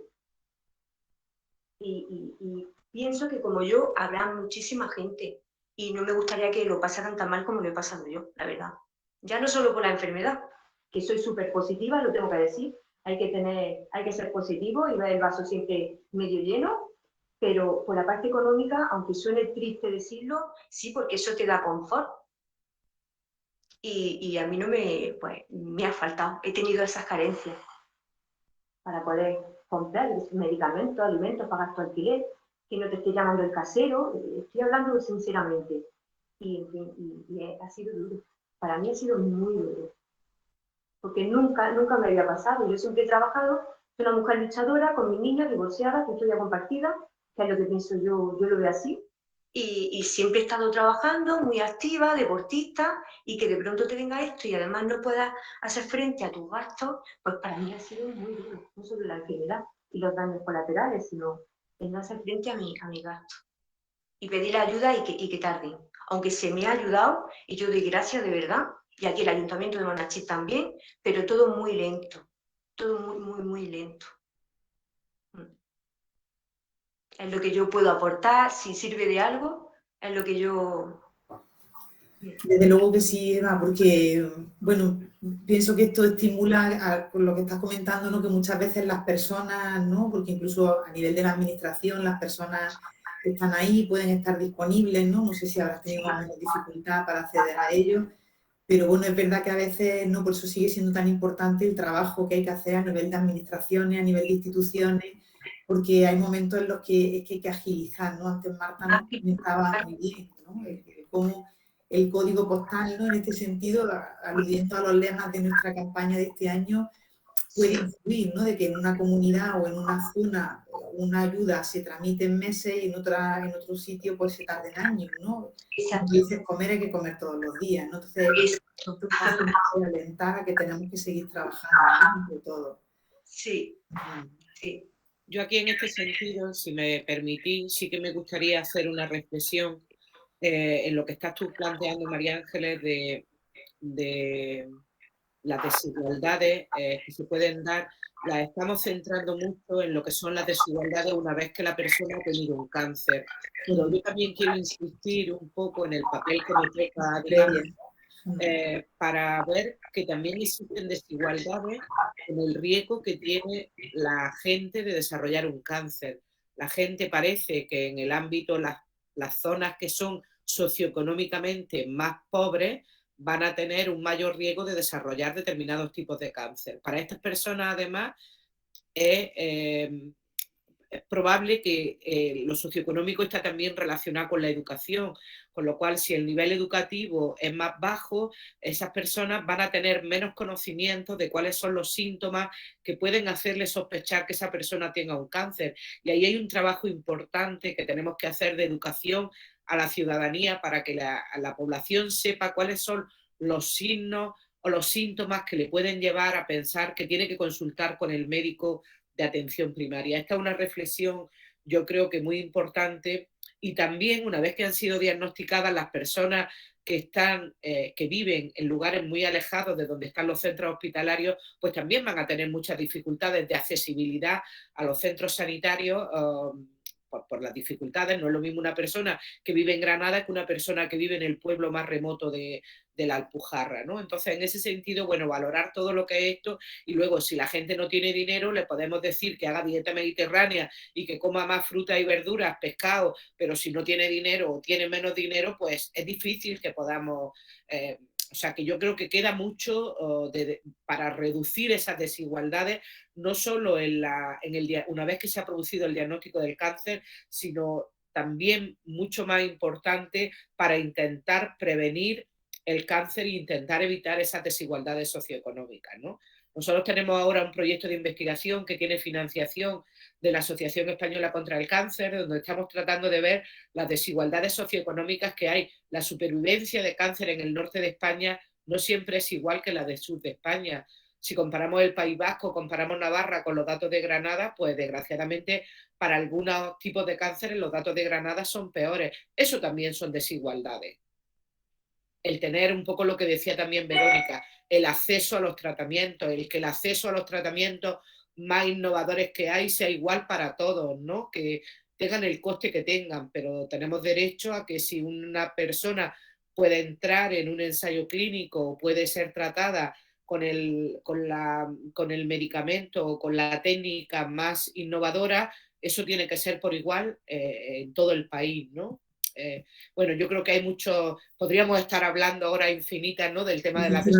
Sí, yo de todas maneras creo muy importante, María Josito, que estabas comentando, ¿no? De hecho, esta mañana en la presentación del informe se hablaba, pues eso, ¿no? Incluso según la zona, ¿no? Cómo hay mayor riesgo de estar expuestos a ambientes de humo, ¿no? De tabaco, que si estamos en otras zonas, ¿no? O sea, que son cosas que parecen como muy obvias, pero que están ahí, que tienen un impacto muy importante, ¿no? en la incidencia, ¿no? Y en el desarrollo de cáncer. De hecho, a colación de esto que estabas comentando, me surgió una duda antes cuando estabais hablando, tanto en temas que tú comentabas, María José, como tú, Verónica Conde, en relación al tema de la investigación, ¿no? O sea, ¿qué significa esto de la equidad, ¿no? En la investigación, o de la inequidad, ¿no? En la investigación, porque parece que nos queda como muy lejano y son cosas como muy cercanas, ¿no? Desde qué pasa con nuestros investigadores a lo que se hace en investigación, cómo llega o cómo no llega, ¿no? No sé si podéis comentarnos un poquito en este sentido, ¿no? ¿Qué significa eso, ¿no? Bueno, pues hay que decir que, hombre, empezando depende del hospital en el que te trates, ¿no? Es decir, normalmente los hospitales que más ensayos clínicos tienen, pues son, empezando por hospitales de capitales de provincia, ¿vale? Y luego, pues, depende de qué provincia. Y eso es así. Y sí que es verdad que hay un esfuerzo general por incorporar y por participar en ensayos clínicos, lo cual también requiere de dotar a los centros de los medios necesarios, porque el que un paciente participe en ensayo clínico supone un mayor recurso de tiempo, de esfuerzo en la propia atención diaria. Entonces, en fin, que eso requiere de una dotación de recursos humanos y físicos que hay, bueno, pues hay hospitales que, aunque quieran participar en más ensayos clínicos, no pueden porque no tienen la dotación necesaria. Entonces, por ahí ya empezamos con las diferencias, ¿no? También es verdad que tampoco es necesario que en todos los centros estén todos los ensayos clínicos. Eso también es cierto, ¿no? Porque también depende del tipo de ensayo clínico. Pues no es lo mismo un ensayo fase 1, en el que se requiere de una estructura y una dotación muy específica, eso tiene que estar en determinados centros, no puede estar en todo, que un ensayo fase 3, ¿no? Que se acerca más a la asistencia clínica diaria. Pero luego, ya digo, también no es lo mismo vivir en Madrid o en Barcelona, donde hay mucho centro público y centro privado que tiene un gran número de ensayos clínicos en diferentes fases, que vivir en la periferia. Y bueno, pues sí que es verdad que se hace un esfuerzo por parte de los profesionales que llevamos a los pacientes oncológicos, en, si no tenemos ese recurso en nuestro hospital, intentar derivar a los pacientes a esos centros, pero eso supone también que se facilite desde el punto de vista administrativo ese traslado de expediente, y luego eso de nuevo supone una serie de recursos económicos, porque no es lo mismo tratarse entre Vélez, como habéis comentado, que en Granada, pues lo mismo tratarte a 120 kilómetros de tu casa que tener que desplazarte a tratarte a Madrid, ¿no? Y eso pues realmente pues supone un esfuerzo que hay familias que desde luego no pueden tener acceso a ello, ¿no? Yo añadiría algunas cuestiones. La investigación es mi pasión y a la cual le dedico pues todo lo que puedo y más, ¿no? Pero yo creo que hay que hablar de algunos aspectos que tienen que ver con las desigualdades Ahí que se hay ha en el ámbito colgado. de la investigación en cuanto, por ejemplo, desigualdades de género. No hay el mismo número de mujeres que lideren proyectos de investigación en cáncer o publicaciones en cáncer en relación a los hombres que lideran. Las cifras son tremendas, ¿no? Por otro lado, yo creo que se está haciendo un esfuerzo importante porque los ensayos clínicos se puedan hacer, o las personas puedan participar independientemente de dónde estén, ¿no? De dónde vivan y de dónde residan, ¿no? Pero hay que decir que la Asociación Española contra el Cáncer es la institución que está financiando más proyectos de cáncer a nivel nacional. Y esto es muy importante porque el cáncer es un problema de salud pública y tienen que convencerse de que es un problema de salud pública y que tenemos que invertir en prevención. Entonces, son poquísimos los proyectos de investigación que en convocatorias competitivas se financian en el ámbito de la prevención. Y por supuesto que es importante mejorar el diagnóstico y el tratamiento de las personas, pero la única vía que tenemos para ser capaces de controlar esta pandemia del cáncer, sin duda, es trabajar en la prevención primaria y en la prevención secundaria. Tenemos que invertir ahí y para eso yo hago una llamada a la agencias financiadoras para que sean conscientes de que hay que invertir en prevención y hay que financiar proyectos de investigación en prevención. Tenemos que ser capaces de disminuir las cifras de cáncer en nuestro país, sí o sí, porque si no, por mucha investigación que se haga desde el punto de vista diagnóstico y tratamiento, no va a ser sostenible, ¿no? Porque los sistemas sanitarios se van a colapsar como se han colapsado con la pandemia del COVID, ¿no?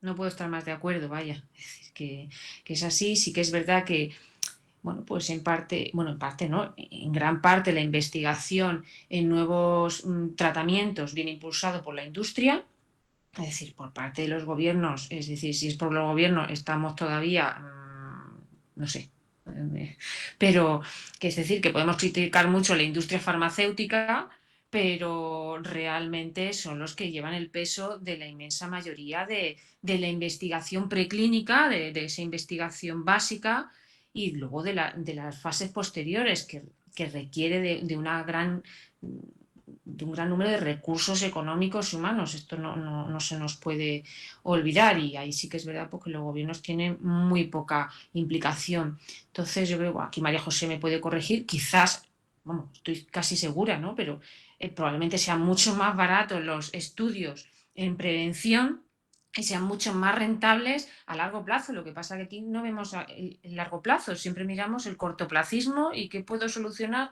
ahora mismo. Cuando aquí, evidentemente, los resultados de esos estudios no los vamos a ver pasado mañana. Se van a ver dentro de 10, 20 años, pero es una inversión a futuro, como la educación. Es decir, eso es vamos, clarísimo. Sí, yo creo que en ese sentido se está trabajando, ya lo ha comentado antes Verónica, en el tema de la medicina personalizada, es decir, vamos a hacerle a cada persona las pruebas que necesite y las determinaciones moleculares y genéticas que necesite para darle el tratamiento que más se ajusta a esa persona. En esa línea es muy importante trabajar porque de eso va a depender nuestra supervivencia. Entonces, ¿cómo no vamos a estar de acuerdo en que se apoye esa situación, ¿no? Pero también se está trabajando en la medicina personalizada de prevención, en la medicina predictiva, es decir, ¿cómo vamos a saber que en determinadas poblaciones que tienen personas con estos riesgos determinados, cómo de algún modo podemos intervenir para que esas personas cambien su estilo de vida o cambien su situación en aras de prevenir, ¿no? Entonces yo creo que la medicina personalizada va en la línea, por supuesto, del diagnóstico y del tratamiento, pero también en la línea de prevención, ¿no? Genial, qué gusto da oíros. Creo que ahí hay que sumar lo que antes comentabas, ¿no, María José? Que toda esa investigación en un nivel y en otro que luego esa información y esos conocimientos lógicamente tienen que volcar en la población, porque si no, no estamos haciendo nada. Entonces tenemos también todos, ¿no?, un trabajo que hacer de que luego toda esa información, todo ese conocimiento se traduzca, ¿no?, en un lenguaje que sea asequible, ¿no?, a las personas y bueno, pues a cada uno de nosotros que luego nos gestionamos, nos manejamos en el día a día, ¿no?, y que esa información llegue y cale, ¿no?, en todos los estatus de la sociedad y en todos los ámbitos y en todos los códigos postales, que ahora tenemos muchos medios por los cuales podemos hacer llegar toda esta información. También es importante poner de relieve, que yo creo que se ha hecho, pero hay que decirlo, los que no somos de la Asociación Española contra el Cáncer como tal, quiero decir, yo creo que es importante el papel que vosotros hacéis con las personas que han sido diagnosticadas de un cáncer, ¿no? Y yo creo que el trabajo que hace Marta, el trabajo que hacéis las psicólogas, a las que conozco mucho, yo creo que es muy importante y eso hay que ponerlo de manifiesto porque tenemos que utilizarlo, los profesionales sanitarios, por un lado, tenemos que utilizarlo para ofrecérselo a la persona, porque todavía, desgraciadamente, puede que haya gente que no os conozca. Entonces, yo creo que esa es una necesidad y una obligación que tenemos de que en aquellas personas, sobre todo que veamos más vulnerables, darle el recurso que existe en la Asociación Española contra el Cáncer, ¿no? El recurso que hay, tanto desde el punto de vista del apoyo psicológico, ¿no?, como del apoyo, no solo para la persona, sino también para los familiares, que a veces pueden necesitar más que la misma persona, ¿no? Entonces, yo creo que hay que poner de manifiesto ese papel tan importante que se hace en Granada, en muchos pueblos de Granada y también a nivel nacional, ¿no? El papel importante que tiene la Asociación Española contra el Cáncer y el apoyo a personas vulnerables, no vulnerables, de cualquier situación económica, pero siempre estáis ahí para tratar de dar ese apoyo tan necesario cuando la persona se encuentra frente al diagnóstico de un cáncer, ¿no?, que está perdida, que viene del médico y no se ha enterado de lo que el médico le ha dicho, que necesita de algún modo el apoyo para salir adelante y para tener las herramientas suficientes para hacer un buen afrontamiento de la enfermedad, ¿no? O sea que yo me quito el sombrero con vosotras siempre, lo sabéis, así que creo que hay que decirlo y que la población tiene que saberlo, ¿no? Muchas gracias María José. Ya pasa ahí un poquito de tiempo, pero como hemos empezado un poquito más tarde, yo me voy a permitir el lanzar un par de cuestiones muy cortitas, ¿no?, pero que creo que es interesante poner encima de la mesa. Un aspecto tiene que ver con algo que estamos comentando del tema de los familiares, ¿no?, de la familia. Y ahí, no sé si Verónica, Marta, ¿no?, un poco hacer esta reflexión, ¿no?, de si en los recursos que hay, que estamos viendo que es verdad que hay una inequidad, pero bueno, lo que hay, ¿dónde queda la familia?, ¿no? Si recursos hay pocos para el paciente en sí o la paciente en sí, ¿qué pasa con la familia?, ¿no? ¿Qué oferta tiene? ¿Qué recursos tiene? ¿Cómo llegas? No sé, cómo... No quiero hacer preguntas más concretas porque vosotros me planteáis lo que hay, lo que os genera, ¿no?, esta situación, por no generar una situación ya demasiado larga que nos colemos mucho, ¿no? ¿Qué pensáis? ¿Cómo lo veis? ¿Qué realidad constatáis? Pues las familias, ¿qué os digo? La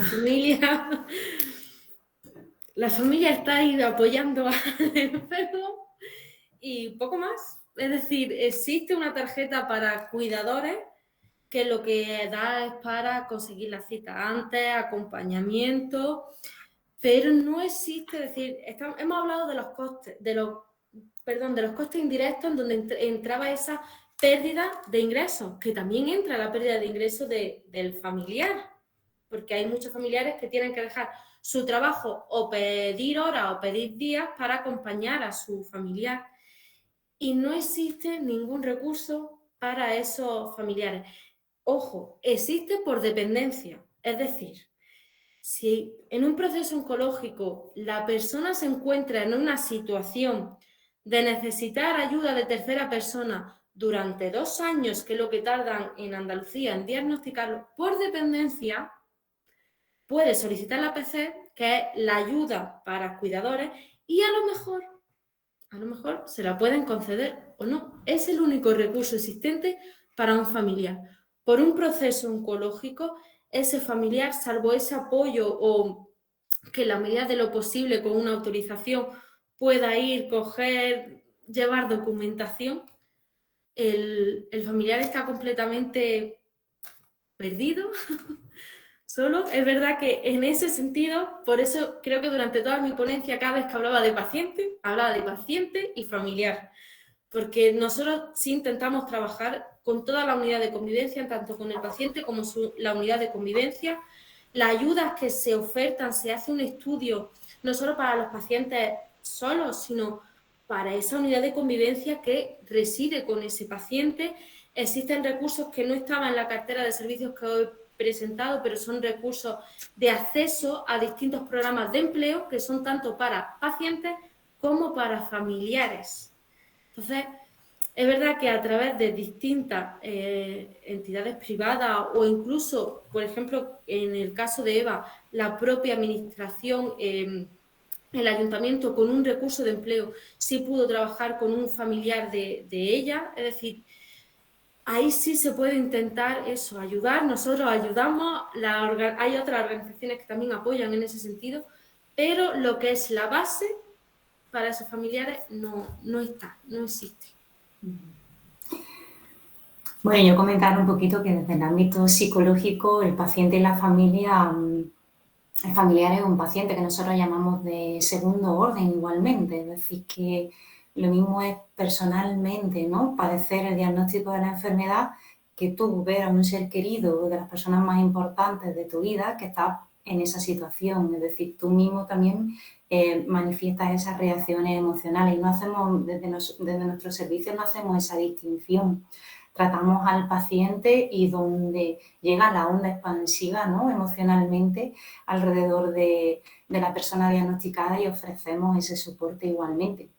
Luego, también curiosamente ocurre una cosa, que es que, claro, el familiar cuando aparece la persona enferma se vuelca, ¿no? Se vuelca totalmente en lo que es acompañar, en hacer lo que se puede, que a veces es muy difícil, supone a veces hacer saltos mortales, ¿no? Trabajar, dejar de trabajar si puedes, dejar de trabajar porque tengas trabajo,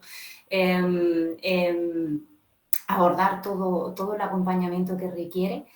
Y luego, ¿dónde estás tú? ¿Cuándo te miras tú a ti, que te has volcado, ¿no?, en todo lo que ocurre alrededor del paciente? ¿Cómo puedes cuidarte? ¿Cómo aprender a cuidarte? Porque si podemos o necesitamos o es necesario ayudar a una persona, no podemos ayudar si nosotros no tenemos que dar, que ofrecer, ¿no? Entonces, nosotros, el familiar para nosotros tiene una primera fila igualmente que el paciente para poder ayudar y sobrellevar toda esa situación, porque, en fin, ellos también sufren todo lo que pueda afectar en cada familia de manera individualizada y lo que ocurre alrededor de la familia. No podemos hacer esa digregación, no la podemos abordar así, porque entonces se quedarían al margen muchas necesidades que creemos que son muy importantes que cubrir, abordar, acompañar y suavizar en la medida que sea posible. De hecho, muchas veces nosotros directamente atendemos a los familiares. Quien nos llega y nuestra intervención es a través de ese familiar que es un beneficiario más de la asociación. Efectivamente, ¿no? Para nosotros paciente y familia son el binomio, ¿no? O sea, no lo entendemos separado, ¿no? Es una realidad que un poco esta consideración de que no es así, ¿no? En el entorno sanitario, administrativo, lo que estamos comentando, ¿no? Es decir, recursos psicológicos, por ejemplo, hay muy pocos, como estábamos viendo, ¿no? De esas 90.000 personas que necesitarían atención psicológica, ¿no? El porcentaje que lo pueden recibir por los recursos públicos que hay es ínfimo, y en la familia pues sabemos que efectivamente no se contempla, ¿no?, dentro de esos circuitos. En fin, yo quizás veo que no hay así ningún comentario por el chat, me parece, no sé, que yo no lo vea bien, si es así, José o Marta, si veis algo me decís, porque yo no lo veo. Sí quería un poco, Eva, si tenéis alguna cosilla más la vais aportando, pero sí quería un poco, Eva, después de lo que nos comentaba, no sé, ¿qué pedirías tú, no? Aprovecha, como estábamos diciendo, no es que haya mucha gente, pero como esto luego se va a repetir, aprovecha un poco como decir, vamos a ver, ¿qué pedirías, no? ¿Qué pediría la administración, a la sociedad, a la sanidad, a la asociación?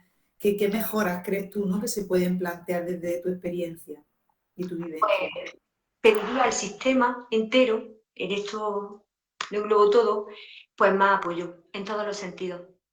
Más información de la alimentación, en la economía, en psicología, en todo, porque es una enfermedad muy dura. Como esta habrá otras, pero yo hablo de la mía, ¿vale? Y estamos hablando de esta. Y es una enfermedad muy dura de llevar, y pienso que es importante que se faciliten pues las otras partes. Ya que tenemos esto y tenemos que vivir esto, pues que por lo menos se nos facilite un poquito la vida, el día a día. Que no, además de todo lo que tenemos ya encima, nos vengan más temas que es tan complicado. Y más cuando te encuentras debilucha. O sea que yo más apoyo en todos los sentidos. Más conciencia.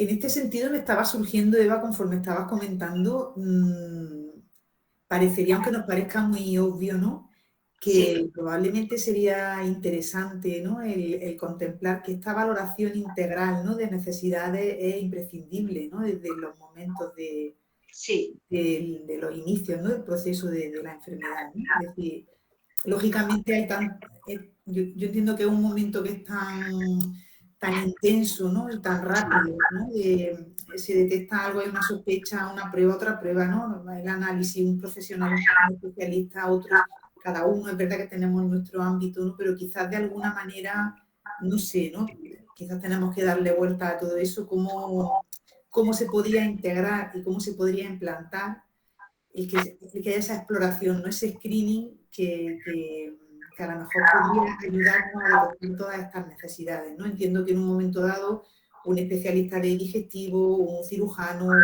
oncólogo están hasta arriba de trabajo, o sea que yo con esto no quiero, en lo personal sé que hacen, ¿no?, y hacéis mucho más de lo que podéis, Verónica, o sea, somos absolutamente conscientes, porque además trabajamos codo con vosotros y lo vemos, pero no sé, de alguna manera, a lo mejor esto, ¿no?, es decir, esta persona que tenemos delante, que en este caso era Eva, le hemos diagnosticado, ¿no?, un cáncer de colon con metástasis hepáticas que nos comentaban, qué situación familiar tiene, qué ingresos tiene, cómo va a venir al tratamiento, con quién se quedan sus hijos. Exacto. ¿No? Esa radiografía, ¿no?, de la persona, que igual que vemos la radiografía de biomarcadores, de biopsias, que nos ayudan a ese traje a medida del tratamiento farmacológico, radiológico, etcétera, pues ese soporte, ese tratamiento a medida de todas las demás esferas, que no te las quitas como una chaqueta y las dejas en casa, ¿no? Totalmente. Yo Sí. estoy totalmente de acuerdo, ¿no? Yo muchas veces en el diálogo, ¿no?, con el paciente, como la enfermedad llena tanto, ¿no?, y todo el proceso diagnóstico terapéutico, pero no nos podemos olvidar que son personas, que no son una enfermedad, son una persona con una enfermedad. Tiene un futuro enorme y un montón de frentes abiertos, y no es lo mismo pues, una persona como la edad de Eva, ¿no?, que tiene hijos, que a una persona más mayor, y sería fundamental para que al final se pudieran entrar en lo importante que es en su cuidado, ¿no? Entonces yo creo que eso es fundamental. No quiero dejar de volver a expresar, y aquí pido también el tema de los cuidados paliativos me parece fundamental. La escasez de recursos que hay a ese nivel en un momento muy difícil en el que la familia pues necesitan de todos los, y esto parece que en los tiempos en los que estamos me parece flagrante la escasez de recursos en este sentido. O sea, no tengo palabras. Pues yo sí quiero añadir otra reflexión que me está surgiendo muy bella de todo esto. Esta es la carta a los Reyes Magos. Sí. Vamos recogiendo, No, venga. no es, Que sí, que los Reyes Magos existen. Somos uno. Sí, sí. Que al final Que todos sí. somos uno. Es decir, es lo que ha dicho Eva, es una persona y no tiene una realidad que es el cáncer, pero tiene otras realidades que la conforman, y al final todos estamos entrelazados: la prevención, la sanidad, la necesidad psicológica, la necesidad social, económica. Al final todos somos uno. Entonces es necesario que efectivamente, por pedir esa radiografía, de que todos podamos ser uno y trabajar juntos, siendo esa unidad desde el principio. Ujú. Esa es mi petición. Efectivamente, hay que seguir trabajando. Bueno, yo creo que el hecho de que estemos aquí, estemos tan enzazados en todo esto, pues es señal de que tenemos mucha gana todos, ¿no? De que todo esto mejore y de que hay sinergias, ¿no? Aunque hay dificultades y muchas, y lo sabemos, pero hay sinergias, ¿no? En mucho. A mí me gustaría hacer una última puntualización con el papel que tiene el médico de atención primaria, el que tiene y el que tiene que tener. Es verdad que la atención primaria está como está, no vamos a discutir, ¿no? Y que los tiempos que tienen son los tiempos que tienen, pero es importante que el médico de atención primaria, que es el que conoce junto con el oncólogo a la persona, que de algún modo dé ayuda y soporte también en estos temas que tienen que ver, porque normalmente el médico de familia también conoce a la familia, conoce el soporte que tiene desde el punto de vista social, y yo creo que es importante también que pongamos de manifiesto el papel y la colaboración que tiene que haber entre niveles, entre la atención primaria y la atención hospitalaria. Efectivamente, muy acertado, María José. Bueno, pues yo creo que si no vais teniendo más cuestiones, vamos acercándonos ya al cierre de nuestra mesa del Día del Cáncer de este año. Bueno, la finalidad de la asociación con el eslogan de este año es señalar estas desigualdades desde el compromiso social que tenemos de seguir luchando para corregirlas, y sabéis que esta lucha de alguna manera la asociación la hace desde dos planos ya mencionados, ¿no? Y que en el informe se refleja muy bien. Por un lado, ese nivel de las administraciones, de las instituciones y de las entidades que van pues desde cuestiones sanitarias, que parece que son las que son más llamativas, pero por supuesto también cuestiones que tienen que ver con la prevención, ¿no? Hablábamos esta mañana, por ejemplo, de la revisión de esa ley de tabaco, ¿no? De la necesidad de modificar la normativa en este sentido, el tema de la alimentación, es decir, que este trabajo a nivel de las administraciones, que tiene una trayectoria a medio y largo plazo, es absolutamente imprescindible, y la asociación está ahí, ¿no? Trabajando en esa línea. Y luego, por supuesto, desde el apoyo y el soporte directo a la población, ayudando a mitigar todas las necesidades que hemos ido identificando a lo largo de esta hora y media que llevamos, tanto en pacientes como en familiares, y por supuesto facilitando la información, la prevención y, fundamental, apoyando la investigación. Recordaros y recordar a todo el mundo que todo esto la asociación lo lleva a cabo gracias a los recursos que generosamente la sociedad proporciona. Y en esta campaña de este día 4 queremos hacer de nuevo un llamamiento a la sociedad.